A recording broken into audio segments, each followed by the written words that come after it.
মানুষের কোনো মর্যাদাই যার ছিল না। আর বংশীয় মানুষ ছিল আবু জাহেল, মাটির সাথে মিশে গেল, ঠিক কিনা? আবু জাহেল হিরো থেকে জিরো হয়ে গেল, বেলাল জিরো থেকে হিরো হয়ে গেল ঈমান আমলের কারণে।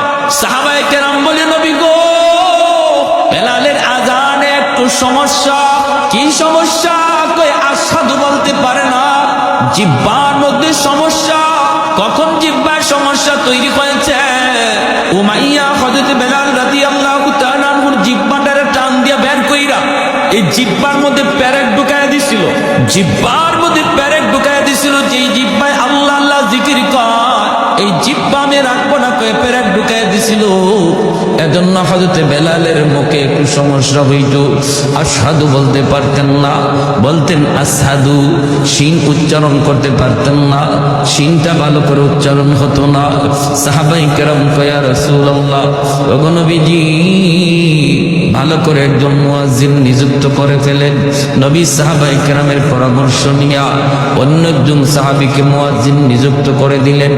এশার নামাজের পরই নবী বলেন, বেলাল, ফজর থেকে আর আযান দেওয়া লাগবে না। এই কথা শুনতেই যেন বেলাল হাফসির মাথায় আসমান ভেঙে পড়ল। এশার নামাজ পড়ে সবাই যার যার ঘরে চলে যায়, কিন্তু মসজিদে নববীর কাছে গেলেন না শুধু একজন, তিনি আর কেউ নন, তিনি বলেন বেলাল হাফসি।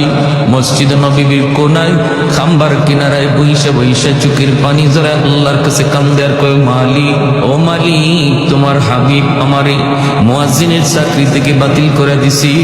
ও মালিক, আমি তোমার হাইকোর্টে আমি আবেদন করলাম, আপিল করলাম হাইকোর্টে, নিম্ন আদালতে আমার চাকরি বাতিল, উচ্চ আদালতে আমি আপিল করলাম। মাওলা, এই শিন উচ্চারণ করতে পারি না কেন?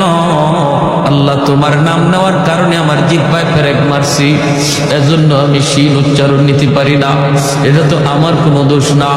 আল্লাহ, হয় তুমি আমার জিহ্বা ভালো করে দাও, নতুবা আজান বদলায় দাও। আল্লাহু আকবার। হয় মালিক, আমার জিহ্বা তুমি ভালো করে দাও, নতুবা আমি যেভাবে বলি এইভাবে আজান বানায় দাও। আল্লাহু আকবার, আল্লাহু আকবার। কত বড় আবদার আল্লাহর দরবারে। আল্লাহ পাক রব্বুল আলামিন তার হাবিবকে জানায় দিয়েছেন, বন্ধু, আজানও বদলিবে না, আমার বেলালের জিহ্বা যেভাবে আছে এইভাবেই থাকবে, জিহ্বাও ভালো হবে না। আমি আল্লাহর নাম নেওয়ার কারণে জিহ্বা যে ক্ষত, এই ক্ষত আমি আল্লাহ বেলালের হাসরের মাঠে দেখতে চাই।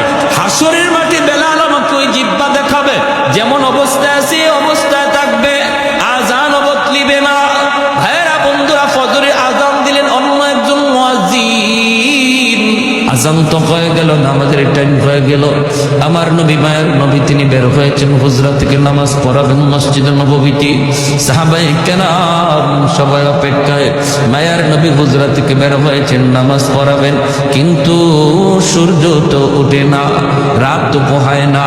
ফজরের নামাজটা পড়তে হয়, একটু রাত যখন শেষ হয়ে যায়, সুবহে সাদিকের পরে ফজর যখন শুরু হয়, একটু আকাশটা ফর্সা হওয়া শুরু করে, তখন সুন্নাত ফজরের নামাজ পড়া সুন্নাত। আমার নবী ওই সময়টার অপেক্ষা করেন, একটু আকাশটা ফর্সা হবে, কিন্তু না না, অন্যদিন যেই টাইমে আকাশ ফর্সা হয়ে যেত, আজ ওই টাইমে আকাশ ফর্সা হইতেছে না, অন্ধকার শুধু আরো বাড়তেছে, অন্ধকার শুধু বাড়তেছে। সাহাবায়ে কেরামের ভিতরে অস্থিরতা, আল্লাহর নবীর ভিতরে অস্থিরতা। কই সকাল তো হয় না, আকাশ তো ফর্সা হয় না। আল্লাহর কাছে নবী জানতে চাইলেন, মালিক, ও মালিক, কিয়ামত কি তুমি ঘটায় দিবা নাকি? আল্লাহ, কিয়ামত কি হয়ে যাবে নাকি বুঝতেছি না গো আল্লাহ, নাকি আমরা কোন আযাবের সম্মুখীন? আল্লাহ বলে, বন্ধু, কি হয়েছে? ওই মালিক, কেন এখনো সকাল হয় না, ফর্সা হয় না? ফজরের নামাজ তো পড়ব, কিন্তু এত অন্ধকারে কেমন করে নামাজ পড়ি? আল্লাহ, ফজরে আজান বুঝি হয়, এখনো বুঝি ফজরের টাইম হয় নাই, ফর্সা হয় নাই। জিবরাইল আমিন দ্রুত নেমে এসে মায়ার নবীকে জানায় দিলেন, নবী গো, কেমন করে সকাল হবে গো নবী? মদিনার মসজিদে ফজরের আজান তো এখনো হয় নাই। আল্লাহ নবী বলে, ভাই জিবরাইল, অন্য দিনের চেয়ে আজান তো আরো সুন্দর আজান হয়েছে, শুদ্ধ করে আজান হয়েছে, শুদ্ধ করে আজান। জিবরাইল আমিন কই, নবী গো, জানি না, তবে অন্য দিনের আজান আমরা আসমানের ফেরেশতারাও শুনতে পাইতাম, শুধু আমরা না, আরশের বৈশা শুনতেন।